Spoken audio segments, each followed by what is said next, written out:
Welcome back to Stuff About Tutorial. Today we are talking about how to download a video on YouTube. Why would you want to know how to download a video on YouTube? Well, maybe it is your first time using YouTube and not sure how to download a video on YouTube.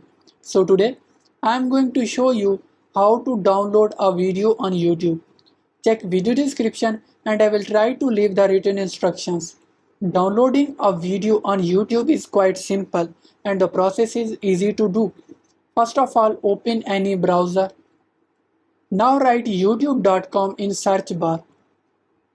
Here is the interface of YouTube. Now you are seeing different videos. If you are willing to download any video, click on a video you want to download. Now here you are seeing download button. Click on it. Select video quality and click on download. Now your video is downloading. There you go. If you wanted to know how to download a video on YouTube, that is the easiest way I know how. If you know another way, to leave a comment below. Be sure to subscribe for more videos.